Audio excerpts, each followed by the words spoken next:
Maintenant, pour la prédication, mes frères et sœurs, je vous invite à continuer notre série de prédications dans le chapitre 12 des Hébreux, de la lettre aux Hébreux, au chapitre 12, maintenant au verset 3. Nous avons déjà vu les versets 1, 2 et maintenant le verset 3. La parole de Dieu nous dit: « Considérez en effet celui qui a enduré de la part de pécheurs une telle opposition contre sa personne, afin que vous ne vous fatiguiez pas l'âme découragée. » Je vous invite maintenant à la prière.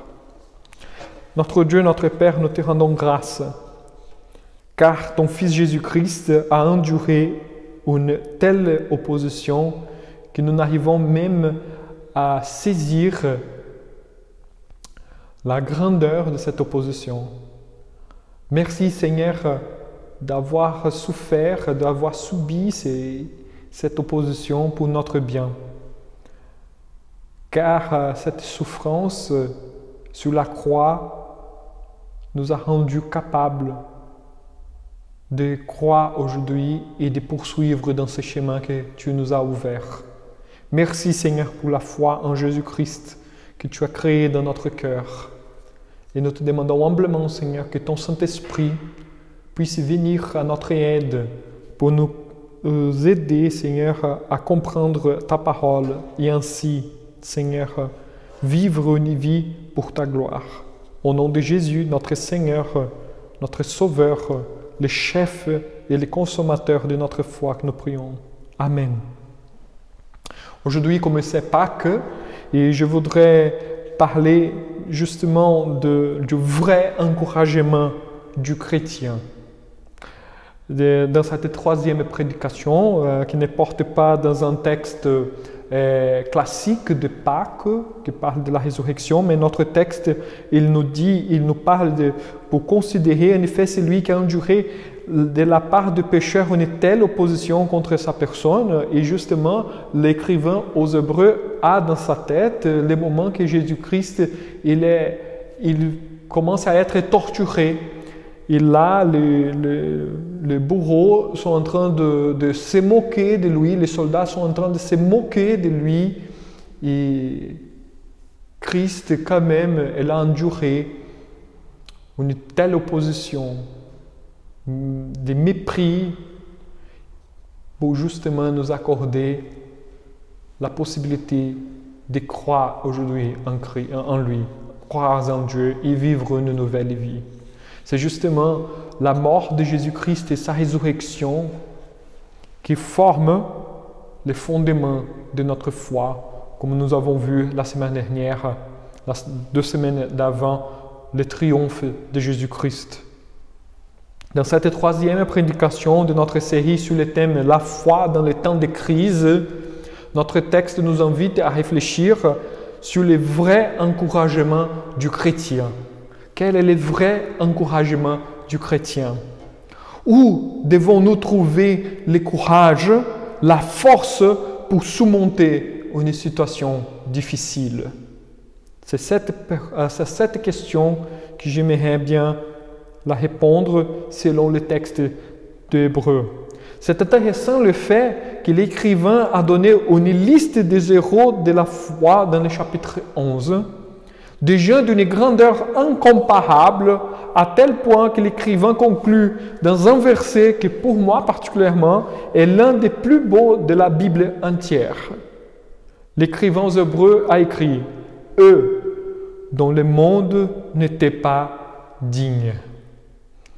Les gens d'une foi immense dans l'Ancien Testament, dans l'Ancienne Alliance, à tel point cette foi elle est tellement grande que le monde n'était pas digne. Et cela nous invite justement à regarder la situation des êtres humains d'abord, afin que nous puissions nous lancer à bien comprendre ce verset 3 de la lettre aux Hébreux. Néanmoins, l'écrivain rappelle les gens qui, entre Jésus et les fidèles de l'ancienne alliance, il y a une différence qualitative, à savoir, Jésus a passé par l'humiliation totale et la honte d'une vie méprisée jusqu'à arriver à la droite de son Père. Comme je dis tout à l'heure, le texte de l'écrivain aux Hébreux considère ici justement le mépris, la honte que Jésus a vécu depuis sa naissance jusqu'au sommet de la moquerie avant d'être crucifié. C'est ça que nous fêtons en Pâques. Nous fêtons la résurrection. Mais pour avoir résurrection, il faut considérer qu'il y a eu une morte qui a été méprisable, une morte, c'est d'une horreur énorme, car c'est le sommet de la vie de Jésus-Christ, une vie d'humilité. Ainsi, il était parfait dans la foi. Et en même temps, il a procuré la perfection dans la foi à tous ceux qui croient en lui et qui l'obéissent à travers une vie qui se livre à Dieu. C'est ça que Jésus-Christ a fait pour nous. Non simplement il a vécu une vie de foi, mais aussi avec sa mort et sa résurrection, il a procuré la perfection dans la foi pour nous qui croyons maintenant et qui se livrent justement à une vie de service à Dieu. Selon les textes, c'est Jésus qui nous rend parfaits devant Dieu, car par nous-mêmes, nous ne sommes rien. Et ce n'est pas au hasard si le message de l'Évangile est si difficile à avaler. Or, l'Évangile réduit notre orgueil à la poussière, nos prétentions à néant. Il détruit cette image que nous pensons avoir des êtres glorieux, que nous sommes tous de bonnes personnes, que nous sommes des personnes invincibles, que nous pouvons tout faire. Le monde nous appartient, comme si nous soyons des rois sur cette planète. L'Évangile nous réduit à la poussière. Vous êtes des pécheurs, vous avez brisé l'alliance. Et toute la souffrance qui existe, c'est à cause de cette alliance rompue. C'est pour ça que l'Évangile, c'est pourquoi l'Évangile, elle est si difficile à avaler. L'Évangile nous montre notre petitesse. Et en plus, il nous apprend que quand même, il y a la souffrance que nous devons endurer au long de cette vie. Car nous habitons dans un monde cassé, nous habitons dans un monde pervers, car l'alliance a été rompue. C'est justement devant ce décor accablant que Christ apparaît en nous rendant parfaits dans la foi qu'il lui-même nous a accordée. Vous voyez la gloire de Christ qui se révèle dans une splendeur énorme. Nous ne pouvons rien faire. Mais Jésus-Christ nous accorde la foi. Et il fait cette foi grandir. Il rend cette foi parfaite. Il a tout fait pour nous, afin que nous soyons avec lui. Et cette situation des êtres humains nous donne une nouvelle, et cette situation des êtres humains, et la victoire de Jésus-Christ sur la croix nous donne une nouvelle dynamique de la foi. Aujourd'hui, nous avons une nouvelle dynamique de la foi autrement celle de l'Ancien Testament. Le ministère de Jésus en tant que souverain sacrificateur a créé une nouvelle dimension de la possibilité de vivre par la foi. Dans l'Ancienne Alliance, les héros de la foi du chapitre 11 ont vécu d'une manière exemplaire. Néanmoins, ils n'ont pas procuré l'accomplissement de la promesse. Ils regardaient de loin les choses. Ils étaient dans une vie de foi, dans une promesse qui viendrait à la fin. Par contre, nous, dans la nouvelle alliance, nous procurons d'emblée la promesse faite. Jésus, en endurant la croix, il nous obtient les plus grands encouragements pour persévérer davantage, afin d'exercer la foi dans la plus grande splendeur que les gens de l'ancienne alliance n'ont jamais pu faire. Notre texte dit, considérez en effet, c'est lui qui a supporté contre sa personne une telle opposition de la part des pécheurs, afin que vous ne vous laissiez point l'âme découragée. Le vrai encouragement du chrétien est l'œuvre sacrificielle de Jésus en notre faveur. Et de la même manière qu'il a dû subir l'opposition des pécheurs, nous aussi subissons l'opposition, la moquerie, le mépris de ceux qui ne connaissent pas Jésus lorsqu'ils pensent que nous sommes des fous, ou même lorsqu'ils essayent de nous détruire par une vaine persécution, car l'Évangile les blesse. Or, le message que nous portons réduit notre prétention humaine à néant, afin que Jésus seul brille comme la lumière du monde, ce qu'il est effectivement. Il faut que l'être humain soit réduit à la poussière, à son vrai niveau, pour que la gloire de Christ brille. Et c'est ça, justement, que l'Évangile fait. Et là, nous avons une nouvelle dynamique de la foi, une nouvelle dimension qui a été ouverte par Jésus-Christ. Non dans une foi, dans une promesse qui viendrait, mais une foi dans une promesse déjà accomplie, une promesse déjà faite, une promesse déjà achevée. Et c'est pour ça que nous pouvons obtenir cet encouragement. Et c'est à ce sujet maintenant que vous attire votre attention. L'obtention de l'encouragement. Comment nous pouvons être encouragés maintenant pour vivre ces moments de crise? Le rappel pastoral fait par l'écrivain aux Hébreux dans ce verset 3 sert pour faire réfléchir par comparaison. C'est ça que l'écrivain nous appelle. Il est en train de nous appeler à faire un exercice de raisonnement par comparaison.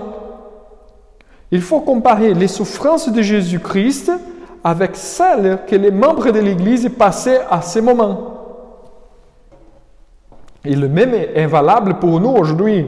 C'est-à-dire, l'écrivain, de cette manière, nous rappelle à penser à notre souffrance personnelle par rapport à celle de Jésus. Et voir la façon selon laquelle nous sommes en train de l'endurer pour la gloire de Dieu. Ce n'est pas pour regarder notre propre souffrance personnelle à la lumière de notre propre souffrance personnelle, à la lumière de ce que nous croyons être juste et injuste, de ce qui est bon et de ce qui est mal. L'écrivain aux Hébreux, il dit, non, arrêtez avec cela. Regardez votre souffrance personnelle à la lumière de celui qui a souffert sur la croix. Et voyez exactement la façon selon laquelle vous êtes en train d'endurer votre souffrance pour la gloire de Dieu. Car Jésus a souffert une humiliation, la pire n'est jamais imaginée, afin de nous procurer une consolation complète. Et nous, comment nous vivons notre temps de crise? Comment nous vivons notre vie de souffrance?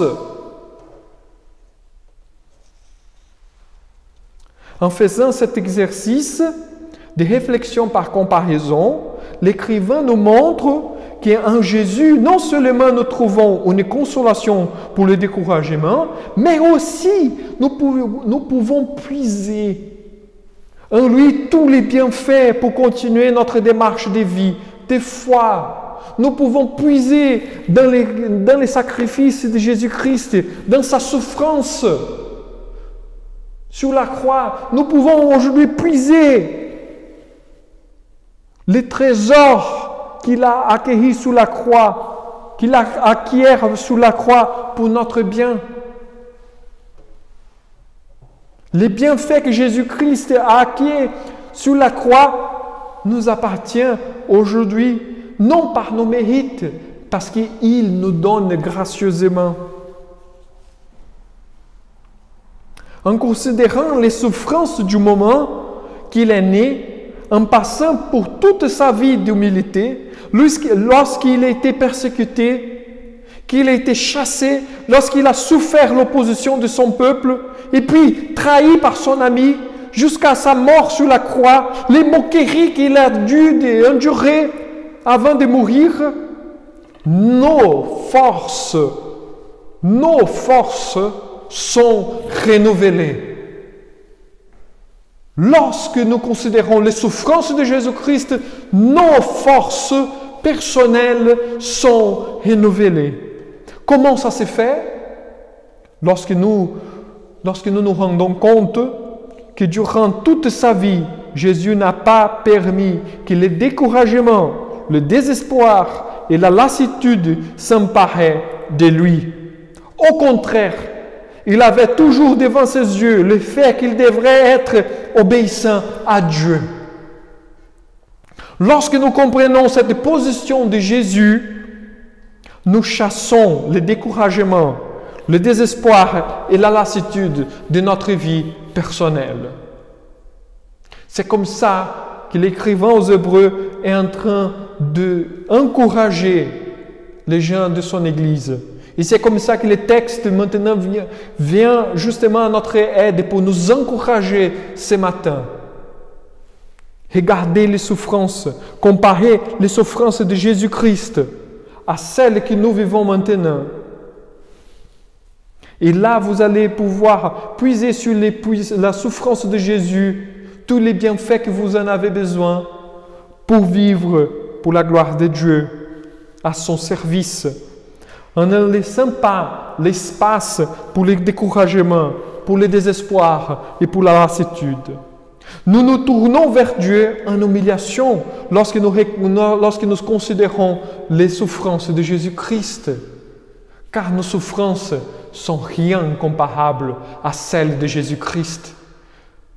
La seule attitude que nous avons dans ces cas, c'est de nous tourner à Dieu en humiliation. Et nous devons demander à Dieu l'opportunité de lui servir.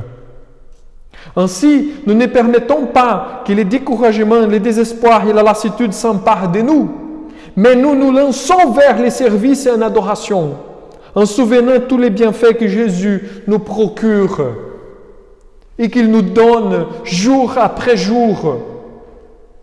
Nous ne méritons rien, mais quand même Dieu nous comble de ses bienfaits grâce à la mort et la résurrection de Jésus-Christ. Si nous sommes aujourd'hui en train de nous rappeler de Pâques, c'est justement car Jésus-Christ nous donne la possibilité, les nouveaux chemins, la foi.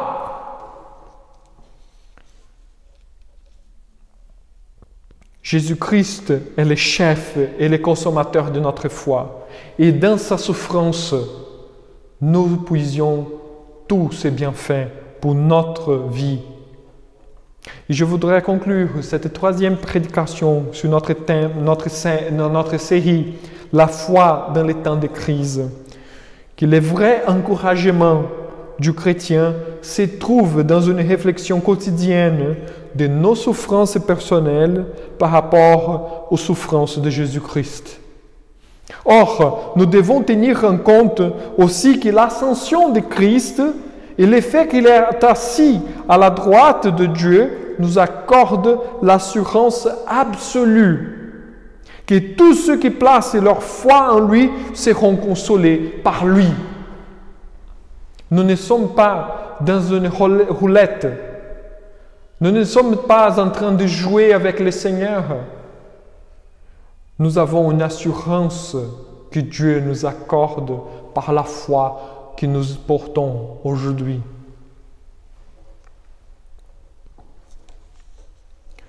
Dieu nous accorde l'assurance absolue que tous ceux qui placent leur foi en lui seront consolés par lui. Il n'y a rien à craindre, mes frères et sœurs. Notre espérance est éternelle et non temporelle. De cette manière, Jésus est le vrai exemple de foi, car il a souffert jusqu'à la mort afin d'être fidèle à Dieu. Dans toutes les choses et dans toutes les circonstances, nous aussi cherchons plutôt servir Dieu, être utile dans son Église, qu'avoir nos yeux dans les circonstances de ce monde. Que nos yeux soient fixés en Jésus-Christ et que nos mains puissent travailler afin de glorifier Dieu en tout moment, dans toutes circonstances. Pâques nous rappelle de la mort et de la résurrection. Mais cette mort et cette résurrection n'est pas au hasard. Elle rend un fruit dans notre vie quotidienne, un fruit de service et d'adoration au vrai Dieu. Je vous invite à la prière. Notre Dieu, notre Père, nous te rendons grâce car tu nous donnes cette foi merveilleuse en Jésus-Christ. Une foi qui nous pousse vers toi pour avoir une vie plus attachée à toi. Et nous te demandons humblement, Seigneur, que tu puisses nous fortifier encore, afin que notre foi puisse donner du fruit pour la gloire de ton royaume. Notre Dieu, notre Père, rends-nous, Seigneur, capables de te servir. Donne-nous, Seigneur, la sagesse pour bien employer tous les dons et les talents que tu nous accordes jour après jour. Et que les souffrances de Jésus-Christ sur la croix, Seigneur, notre Dieu, soient toujours devant nos yeux, afin que nous puissions, Seigneur, à la lumière de ces souffrances, comprendre nos souffrances sur cette terre. Garde-nous du mal. C'est notre prière au nom de Jésus, le chef et le consommateur de notre foi. Amen. Et pour terminer, je voudrais vous donner la bénédiction de la part de notre Dieu. Que le Dieu Tout-Puissant, Créateur du ciel et de la terre, soit avec vous. Que l'amour de Christ ne manque jamais dans notre vie quotidienne. Et que l'Esprit Saint donne-nous la force et la consolation jusqu'au jour qu'il reviendra chercher son Église. Amen.